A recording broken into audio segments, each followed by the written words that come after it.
बहुत जख्म भरे हैं मेरे सीने में, तुम दवा का नाम लेकर दर्द मत बढ़ाओ।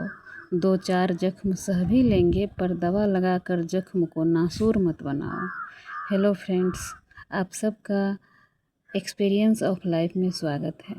आज की कहानी है प्रेम विवाह। तो वीडियो लास्ट तक सुनिए और अपना अनुभव कमेंट कीजिए। अगर इस कहानी से आप लोगों में से भी कोई रिलेट कर रहे हो तो आप भी अपना अनुभव ज़रूर बताएं। कहानी है एक लड़की की और एक लड़का की, जो दोनों प्रेम करते थे और दोनों ने प्रेम विवाह करने का फ़ैसला किया। जैसा कि हम लोग के परिवार में होता है अरेंज मैरिज, जिसमें लड़की के लिए उसके परिवार वाले और लड़का के लिए उसके परिवार वाले लड़का लड़की को पसंद करते हैं और देखते हैं, और वो यह तुलना करते हैं कि कहीं हमारी लड़की से और हमारे लड़के से वो आने वाली लड़का और लड़की अच्छा हो। परंतु प्रेम विवाह में ऐसा कुछ भी हम लोग नहीं देखते हैं और सिर्फ प्रेम में पड़ के भावनात्मक रूप से निर्णय लेते हैं। ठीक वैसा ही उस दोनों ने किया। प्रेम विवाह तो हो गया, लेकिन समस्या तब शुरू हुई जब शादी के 2-3 साल बाद 3 साल बाद उसको एक बच्चा हुआ और परिवार चलाने के लिए दोनों पर जिम्मेदारियां आ गई। और ख़ास बात ये है कि समस्या भी वही बना जिस पर दोनों ने प्रेम करने का फैसला किया था। जो चीज़ पसंद करके उन लोगों ने शादी की, वही समस्या का रूप ले लिया। जब लड़की से परिवार वालों ने पूछा कि तुम उस लड़का में क्या खासियत देखती हो, तो उसने बताया कि वो किसी भी तरह अपना जिम्मेदारी उठा सकता है, किसी भी तरह वो परिवार का पालन कर सकता है, हम उसके साथ रह सकते हैं। और जब लड़का से पूछा गया तो वो भी बताया कि वो लड़की बहुत अच्छी है, बहुत तेज़ है, पढ़ाई लिखाई उसका बहुत अच्छा है और मैं उससे ही शादी करूँगा। जब लड़का को उसके परिवार वालों ने भी रोका तो उसने बताया कि मैं परिवार से छोड़ सकता हूँ, परंतु उस लड़की को नहीं छोड़ सकता हूँ। दोस्तों, ये उसका जवाब मुझे उन दिनों भी खटका था कि ये लड़का उस लड़की को पाने के लिए एक परिवार को छोड़ने के लिए भी तैयार हो गया है। मुझे पर्सनली यह अच्छा नहीं लगा, परंतु सबको राय था कि चलो भाई, इन दोनों को शादी हो जाना ही चाहिए जब इतने पसंद करते हैं। लेकिन बाद में पता चला कि वो जो लोग एक दूसरे को पसंद करते थे, जिस चीज़ पर उन दोनों का मन आया था, भावनात्मक रूप से जुड़े थे, वही समस्या बन गया। 4-5 साल के बाद उन दोनों में तनाव होने लगा वही चीज़ को लेकर।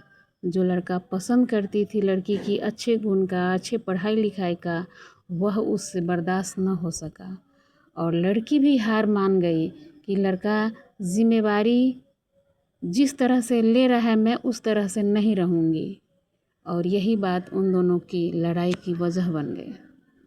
दोस्तों, ये कहानी तो प्रेम कहानी थी। हमारे समाज में बहुत ऐसे प्रेम कहानी होते हैं जो अंजाम तक बहुत कम ही पहुंच पाते हैं। उन दोनों में तनाव हो गया और फिर से वह दोनों अलग रहने का फैसला और निर्णय करने लगे। इससे हम क्या सीखते हैं और क्या अनुभव करते हैं, ये सबके अपने अपने विचार होंगे, अपने अपने राय होंगे। लेकिन घर परिवार चलाना भावनात्मक रूप से नहीं हो सकता है। प्रेम विवाह आजकल के युवा युवतियों में बहुत बढ़ रहे हैं। सब चाहते हैं कि मैं अपने पसंद से करूँगी, लेकिन मेरा अनुभव यह है कि कहीं भी लड़का लड़की के लिए जो परिवार वाले रिश्ते बनाते हैं, वो लड़का और लड़की दोनों को हर एक तरह से परीक्षण करते हैं, देखते हैं कि इसके साथ हमारे बच्चे रह पाएंगे या नहीं रह पाएंगे, ये देखकर ही वो घर परिवार का चुनाव करते हैं और लड़का लड़की का भी चुनाव करते हैं। लेकिन प्रेम विवाह का निर्णय करते वक्त हम ऐसी चीज़ को नहीं देखते हैं, नहीं परखते हैं, जिसका परिणाम शादी के 4 साल 5 साल, कईयों के केस में तो 10-15 साल के बाद भी निकल जाते हैं।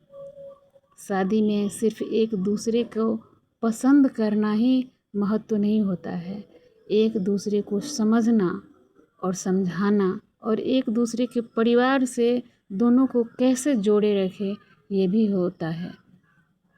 लेकिन जब हम प्रेम विवाह में इस तरह के फैसले लेते हैं तो हम सिर्फ अपने मन के भरोसे ही फैसला करते हैं कि मुझे क्या अच्छा लगता है, मेरी चाहत क्या है, मेरी पसंद क्या है, मेरी इच्छा क्या है। कहीं ना कहीं हम घर परिवार वाले को भूल जाते हैं, उनका ख्याल नहीं रखते। जैसे कि इस लड़का ने भी नहीं रखा था कि हम उस लड़की को पाने के लिए अपना परिवार भी छोड़ देंगे, ये मंजूर है। तब मुझे यह प्रश्न मेरे दिमाग में आया कि जो लड़का आज वो लड़की पाने के लिए अपना परिवार त्याग रहा है, हो सकता है कि इसके जीवन में कोई और इच्छा आ जाए तो एक दिन लड़की को भी छोड़ सकता है। मेरा ख्याल आया था, पर मैं साझा न कर पाई अपने परिवार में और उस लड़की के भी परिवार में। उसके बाद उन दोनों ने अलग रहने का फैसला कर लिया और अलग रह भी रहे हैं। हालांकि लड़का और लड़की आज के युग के हैं, दोनों अपनी ज़िंदगी तो जी रहे हैं, दोनों की जीवन कट रही है अच्छे से। लेकिन हम इससे क्या सीखते हैं कि लोग क्या पाने के लिए दौड़ रहे हैं आगे की तरफ।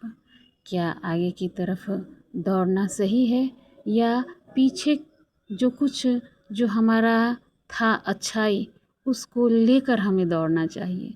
दौड़ना सही बात है, आगे बढ़ना सही बात है, लेकिन पीछे जो कुछ महत्वपूर्ण चीज़ है, कुछ महत्वपूर्ण धरोहर है, कुछ महत्वपूर्ण संस्कार है, शायद उसको कभी भूलना नहीं चाहिए।